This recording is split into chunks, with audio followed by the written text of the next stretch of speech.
Morning guys, कैसे हैं आप लोग। मैं बिल्कुल ठीक हूँ। आप लोग बताइएगा आप लोग कैसे हैं। मैं आप लोगों को गृह प्रबंध एवं आंतरिक सज्जा बता रही थी। कुछ वीडियो थोड़ा डिले हो गई तो जिसलिए थोड़ा सा एक जो होता है ना, एक रिदम बना हुआ था पढ़ाने का, वो थोड़ा टूट गया। चलिए उसके लिए माफ़ी है भाई आप लोगों से, सॉरी। तो मैं आप लोगों को बता रही थी गृह व्यवस्था के प्रक्रिया में चरण, ठीक है। उसमें मैं आप लोगों को नियोजन की चीज़ें स्टार्ट की हुई हूँ, नियोजन बता रही हूँ। प्रबंध की परिभाषा, प्रक्रिया, इसके चरण मैंने बता दिए। आयोजन, संगठन, नियंत्रण, मूल्यांकन, 4 चरण हैं। वैसे क्या होता है, निकिल और डार्सी के अनुसार, ग्रास एवं कैंडल के अनुसार 4 और 3, एक लोग 3 और एक लोगों ने क्या बोला है 4 में बांटा है। वो चीज़ भी आप लोग थोड़ा सा देख लीजिए, किन्होंने 3 कहा है और किन्होंने इसे 4 भागों में बांटा हुआ है। थोड़ा सा आप देख लेंगे तो आपको क्या हो जाएगी, चीज़ें फिर से थोड़ा मतलब होता है ना, जैसे याद हो जाएगी। तो ऐसे तो देखिए इसके 4 चरण हैं। नियोजन, योजना बनाना, planning, organising, controlling and evolution. लेकिन इसको क्या हुआ है, निकिल और डार्सी ने और ग्रास और कैंडल ने 3 और 4 में अलग अलग बांटा हुआ है। तो देखिए निकिल और डार्सी ने 4 भागों में बांटा हुआ है, ग्रास और कैंडल ने इसे क्या किया है, देखिए लिखा हुआ साफ साफ कि निकिल और डार्सी ने 4 भागों में बांटा है। आयोजन, प्लानिंग, ऑर्गेनाइजेशन, कंट्रोलिंग एंड क्या एवोल्यूशन। और ग्रास एंड कैंडल ने क्या बोलते हैं, संगठन को नहीं रखा हुआ है, संगठन को हटा दिया है। बस यही चीज़ है मैं आपको बताना चाह रही थी, ये अंतर।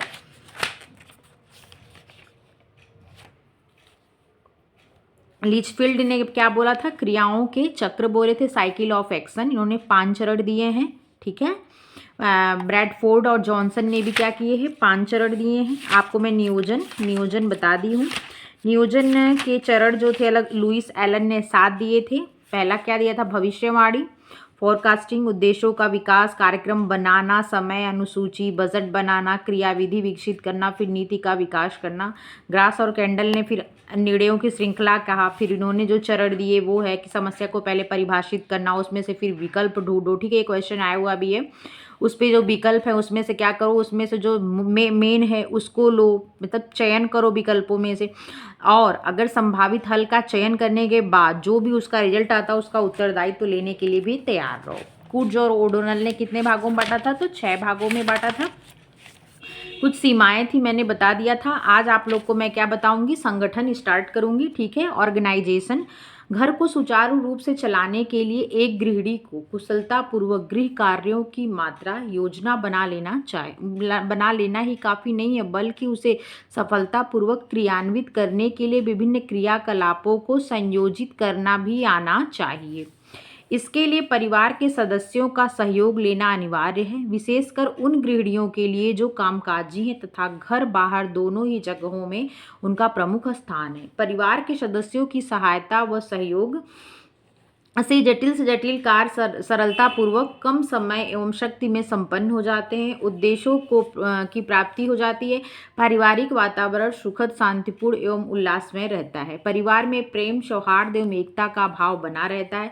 कार्यों को कुशलतापूर्वक संपन्न करने के लिए एक कुशल गृहिणी को घर का सारा काम परिवार के सदस्यों में बांट देना चाहिए, मगर स्मरण रहे कार्य का बंटवारा करते समय सदस्यों की कार्य क्षमता, आयु, रुचि, इच्छा, समय आदि का भी ध्यान रखना चाहिए। इंपॉर्टेंट चीज़ है कि आप याद रखिएगा, जब आप कार्यों का बंटवारा कर रहे हैं तो आप इस चीज़, अब ये नहीं कि जो एक 10 साल का बच्चा है वो छोटे बच्चों को खिला सकता है या दूध ला सकता है कहीं अगल बगल में मिल रहा हो। अब ऐसा नहीं कि आप उसको क्या है कि 10 साल का बच्चा और कह दो कि 16 साल का कोई बच्चा कर दो, चलो आप उसको मैथ पढ़ाओ या उसको कोई सब्जी लाने के लिए कह दो, तो ये सब नहीं। आप उसकी कार्य के अनुसार कितनी उसकी क्षमता है। अब एक वृद्ध व्यक्ति वो क्या कर सकता है, घर में छोटे बच्चों को खिला सकता है, दूध ला सकता है, कोई ऐसे वैसे काम कर सकता है, कोई चीज़ें हैं उसे देख सकता है, ठीक है। लेकिन क्या वो क्या कोई जो शारीरिक श्रम है उसे वो कर सकता है, नहीं। तो इस चीज़ों का भी ध्यान रखना जरूरी है। किसी भी सदस्य को न तो अतिरिक्त कार्यभार वहन करना पड़े और न किसी को अत्यल्प बारीक कार्य का बंटवारा, मतलब ऐसा नहीं किसी को सारे काम का बोझ डाल दे, किसी को कुछ दे ही नहीं आराम के मारे, मतलब पक्षपात की बात न करें, ठीक है। ये सब चीज़ों का ध्यान रखना चाहिए। कार्य का बंटवारा ऐसा हो कि सभी सदस्य मिलजुल कर खुशी से कार्य क्या करें, संपन्न कर लें। संगठन का अर्थ meaning of organisation. Meaning of organisation, घर में बहुत सारे काम ऐसे होते हैं जिसे अकेला कोई भी गृहिणी या व्यक्ति नहीं कर सकता। घर में रहता कौन है? गृहिणी। तो या गृहिणी को मुख्यतः मतलब ज़्यादा उसी को महत्व दिया गया है। इन्हें निपटाने के लिए काम बांटना जरूरी है। यहीं से संगठन की क्रिया का भी श्री गणेश होता है। संगठन की क्रिया का क्या होता है? श्री गणेश होता है। संगठन शब्द की उत्पत्ति अंग्रेजी भाषा के ऑर्गेनिज्म से हुई है, जिसका आशय है शरीर के विभिन्न भाग अंगों से है। संगठन की उत्पत्ति जो ऑर्गेनिज्म शब्द है, ऑर्गेनाइजेशन जिसे कहते हैं, इसकी उत्पत्ति किससे हुई है? तो अंग्रेजी भाषा के ऑर्गेनिज्म से हुई है। ठीक है, जिसका अर्थ क्या होता है? तो शरीर के विभिन्न भाग या अंग। जैसे हमारे शरीर में विभिन्न अंग, परंतु सभी अंग सम्मिलित रूप से समन्वित होकर कार्य करते हैं, तभी हमारा जीवन चक्र सुचारू रूप से चलता है। वे एकजुट होकर एक इकाई के रूप में कार्य करते हैं, जैसे हाथ, कान, नाक, पैर, जीभ, आँख, सिर आदि। ये सभी अंग देखने में भिन्न भिन्न क्रियाओं में भिन्न भिन्न होते हैं। हाथ का काम काम करना, कान का काम सुनना, नाक का काम सूंघना, पैर का चलना, जीभ का स्वाद ग्रहण करना, आँख को देखना, परंतु ये सभी संगठित होकर ही काम करते हैं। सभी अंग अलग होते हुए भी अंतर संबंधित हैं। इस सबको मिला के क्या बना है? हमारी पूरी बॉडी बनी है। ठीक है, इसीलिए हम इनको क्या कहते हैं? अंग तंत्र कहते हैं। आपको पता है, कोशिका, ऊतक, फिर पर्टिकुलर कोई अंग, अंग तंत्र और पूरा शरीर। पैर में कांटा चुभता है तो पीड़ा होती है, परंतु हाथ तुरंत पैर की ओर कांटा निकालने के लिए बढ़ जाता है। कहने का मतलब वही आपको समझ में आ गया होगा कि ऑर्गेनाइजेशन का मतलब क्या है। विभिन्न कार्यों में प्रभावपूर्ण समन्वय स्थापित करने की कला को ही क्या कहते हैं? संगठन कहते हैं, ऑर्गेनाइजेशन कहते हैं। विभिन्न कार्यों में प्रभावपूर्ण समन्वय स्थापित करने की कला को क्या कहते हैं? तो संगठन कहते हैं। संगठन की परिभाषा। संगठन के बारे में चर्चा करना, समझना जितना सरल है उतना ही कठिन है इसे परिभाषित करना। विभिन्न विद्वानों ने संगठन की भिन्न भिन्न परिभाषाएं दी हैं। इनमें से कुछ प्रमुख परिभाषाएं निम्नानुसार है। मैकफरलैंड ने क्या कहा? एक निश्चित व्यक्ति के समूह के द्वारा लक्ष्यों की प्राप्ति के लिए किए जाने वाले कार्यों को ही क्या कहते हैं? संगठन कहते हैं। एक निश्चित व्यक्ति के समूह को, मतलब किसी भी व्यक्ति का एक समूह है, एक ऑर्गेनाइजेशन, जैसे आप कहते हैं ना कंपनी है, ये एसोसिएशन है, ये कंपनी है, ये मेरा कोई ग्रुप है, तो पूरा एक ग्रुप, किसी कार्य को करने का एक ग्रुप, निश्चित व्यक्ति है उसमें, उसका ग्रुप है। उनके सामने कोई लक्ष्य है, कोई लक्ष्य है जिसके लिए क्या करना है? उनको कार्य करना है। ठीक है, तो वही क्या होता है? उन्हीं कार्य को करना ही संगठन कहलाता है। G.E. मिलवर्ड के मतानुसार कार्य एवं कर्मचारी समुदाय का मधुर संबंध संगठन कहलाता है। बहुत अच्छी परिभाषा है ये, कि कार्य, आपके सामने कोई कार्य है, मतलब आपका लक्ष्य है, और जो उसे कर रहा है, जो वर्कर है, जो कर्मचारी है, उनका जो समुदाय है, जो इनके और इनके बीच में जो रिलेशन है, उसका मतलब कार्य और कर्मचारी मतलब जो उस काम को लेके आप कितने तत्पर, जैसे आपकी स्टडी हो गई और आप, तो इन दोनों में क्या आपका संबंध ही तो आपका कार्य पढ़ना है, और आप क्या है? पढ़ने वाले हैं, तो इनके बीच में आपको पढ़ना अच्छा लगता है तो आपका संबंध है, तो यही क्या है? एक संगठन कहलाता है। तो लेकिन इसमें क्या? एक समूह होना चाहिए, एक समुदाय की बात की गई। ठीक है, तो कार्य एवं कर्मचारी समुदाय का मधुर संबंध संगठन कहलाता है। R.C. डेविस के अनुसार संगठन मूलतः व्यक्तियों का समूह है जो कि नेता के निर्देशन में समान उद्देश्यों की पूर्ति हेतु सहयोग देता है। उर्विक के अनुसार किसी कार्य को संपादित करने के लिए किन किन क्रियाओं को किया जाए, इसका निर्धारण करना एवं व्यक्तियों के बीच इन क्रियाओं के वितरण की व्यवस्था करना ही संगठन है। EFL ब्रेच के शब्दों में संगठन प्रबंध की संरचना है। संगठन क्या है? प्रबंध की संरचना है, क्योंकि वह आर्थिक सार्थक कार्य संपादन हेतु कुल उत्तरदायित्वों को उचित भागों में विभक्त करता है। उपरोक्त परिभाषा से स्पष्ट है कि संगठन निर्धारित उद्देश्यों एवं लक्ष्यों की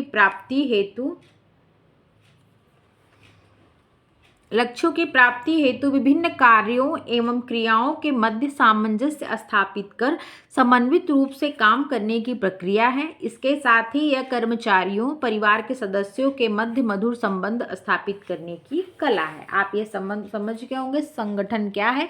ये अंग्रेजी के शब्द ऑर्गेनिज्म से लिया गया है, जिसका मतलब होता है शरीर के विभिन्न भाग। जिसका मतलब क्या होता है? शरीर के विभिन्न भाग, ठीक है। जैसे आपका पूरा वो अंग तंत्र होता है ना, लेकिन किसी कार्य को करने के लिए जैसे आप पढ़ रहे हैं तो आपकी आँख, जैसे मैं आपको ये पढ़ा रही हूँ तो मेरा मतलब स्वर यंत्र जो है, और ये मेरी जीभ, मेरे दांत, मेरे होंठ, मेरी आँख, मेरा कंसंट्रेशन, मेरे हाथ, लिखने का कार्य, तो सब मिल के काम कर रहे हैं, तो एक काम पूरा हो रहा है, कौन सा, पढ़ने का, ठीक है, या पढ़ाने का।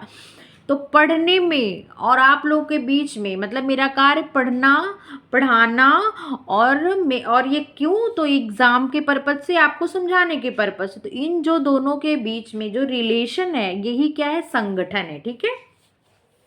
अब आता है संगठन प्रक्रिया के विभिन्न चरण, डिफरेंट स्टेप इन ऑर्गेनाइजेशन। संगठन प्रक्रिया के निम्नलिखित 5 चरण हैं, उनका संक्षिप्त वर्णन निम्नानुसार है। क्रियाओं का निर्धारण करना, डिटर्मिनेशन ऑफ एक्टिविटीज, लक्ष्य प्राप्ति हेतु योजना। कितने चरण हैं इसके, तो आप जान लीजिए इसके 5 चरण हैं। क्रियाओं का निर्धारण, डिटर्मिनेशन ऑफ एक्टिविटीज, लक्ष्य प्राप्ति हेतु योजना बनाने के बाद उसे क्रियान्वित करने के लिए क्रियाओं का निर्धारण करना जरूरी है। इसके लिए यह आवश्यक है कि पहले समस्त कार्यों को परिभाषित किया जाए, फिर प्रत्येक कार्यों को उसकी प्रकृति, आकार, उद्देश्य तथा उसके साथ निहित उत्तरदायित्वों का ध्यान में रखते हुए उपक्रियाओं, सब एक्टिविटीज में विभाजित किया जाए। इसके बाद ही उसे विभिन्न व्यक्तियों को सौंपा जाए। क्रियाओं का समूहीकरण, पहले तो क्या किया, निर्धारण किया क्रियाओं का, फिर किया ग्रुपिंग किया। क्रियाओं का समूहीकरण संगठन का दूसरा महत्वपूर्ण चरण है। इसमें 2 समान प्रकार की क्रियाएं अथवा वे क्रियाएं जो एक दूसरे से संबंधित होती हैं उन्हें एक साथ रखे जाएं तथा इसे संपन्न करने हेतु एक ही व्यक्ति को कार्य सौंपे जाएं। उदाहरण, रसोई का काम घर के एक सदस्य रीता को दिया गया, तो उसे रसोई से संबंधित दूसरे कार्य भी, जैसे बर्तनों को जमा रखना, सब्जी फल को अलग करके फ्रीज में रखना, मसाले के डिब्बों को पोंछ कर रखना आदि कार्य भी देने चाहिए। उसे बैठक कक्ष का सजावट या शयन कक्ष की साफ सफाई का कार्य नहीं देना चाहिए। कहने का मतलब समूहीकरण, कहने का मतलब जो काम, जो क्षेत्र आपको दिया जा रहा है पर्टिकुलर, उसके जो काम है उसको देना चाहिए जिसमें आप दक्ष हो, कहने का मतलब, या जो आप में जिसमें रुचि हो। आपने पीछे देखा था, आपकी रुचियों को ध्यान में रखकर, आपकी उम्र को ध्यान में रखकर, आपकी कार्य क्षमता को ध्यान में रखकर, तो वही चीज़ है, उसी की बात यहाँ पे की जा रही है। परिवार के सदस्यों के मध्य कार्य का विभाजन, क्रियाओं का समूहीकरण करने के उपरांत उनका विभाजन परिवार के सदस्यों के बीच में इस तरह से किया जाना चाहिए ताकि सभी सदस्य उसे पूर्ण कुशलता एवं निपुणता से कर सके, साथ ही उन्हें विश्राम एवं मनोरंजन के लिए भी पर्याप्त समय मिल सके। इसके लिए गृहिणी के काम का बंटवारा सूझबूझ के साथ विवेकपूर्ण निर्णय लेकर किया जाना चाहिए। स्मरण रहे, किसी कार्य को किसी व्यक्ति को सौंपते समय उस व्यक्ति की सामर्थ्य, रुचि, क्षमता, प्रतिभा, प्रबंध चातुर्य, कुशलता, कुशाग्र बुद्धि आदि को ध्यान में रखना चाहिए। अधिकारों का सौंपा जाना, डेलीगेशन ऑफ अथॉरिटी, संस्था हो या घर, परिवार के प्रत्येक सदस्य को केवल कार्य नहीं सौंपे जाने चाहिए बल्कि उन्हें कुछ आवश्यक अधिकार भी दिए जाने चाहिए ताकि वह अपना उत्तरदायित्व एवं कर्तव्यों का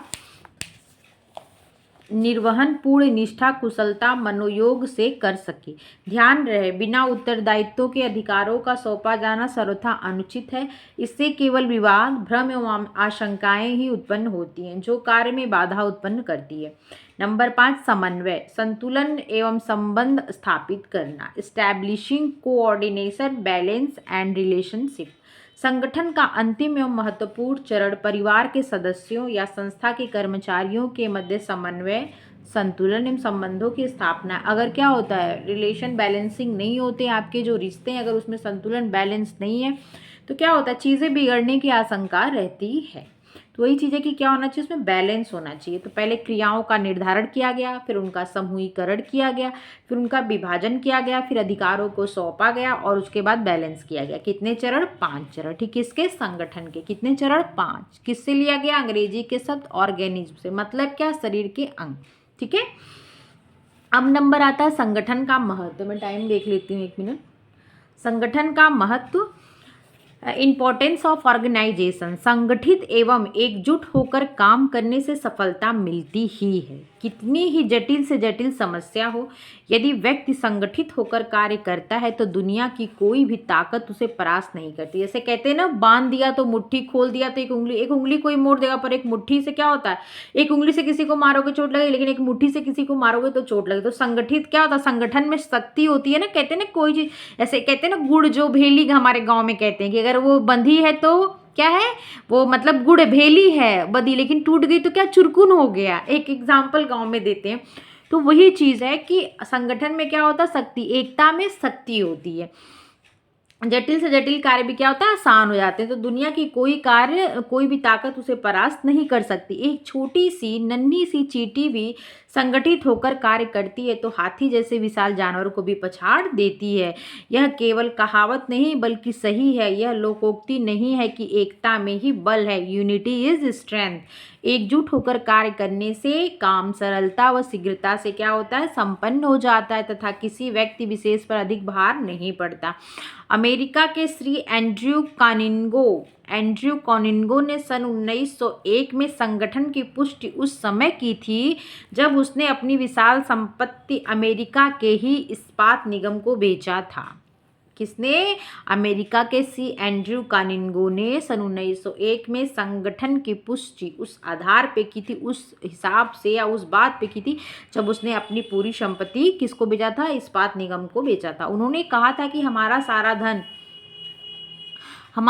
धन महान कार्य, खाने आदि सब कुछ ले जाओ, किंतु हमारा संगठन हमारे पास छोड़ दो, हम कुछ ही वर्षों में पुनः को स्थापित कर लेंगे। और उन्होंने इस बात को सच करके दिखाया भी था। कहने का मतलब जो उनकी यूनिटी थी, जो उनका एक ग्रुप था, जो एक संगठन था, ऑर्गेनाइजेशन था, उसको मत लो, हमारी प्रॉपर्टी ले लो, हम फिर इतना बना लेंगे। कहने का मतलब बस इतना सा है। किसने कहा था, एंड्रयू कॉनिंगो ने कहा था, जब उन्होंने अपनी संपत्ति को क्या की थी, अमेरिका में इस्पात निगम को बेची थी। तो संगठन प्रबंध की आधारशिला है। संगठन क्या है, प्रबंध की आधारशिला है। संगठन के निम्न महत्व हैं। प्रबंधकीय कार्य क्षमता में वृद्धि करना, इंक्रीज मैनेजेरियल इफिशियंसी। कहने का मतलब संगठन जो है प्रबंध की आधारशिला है।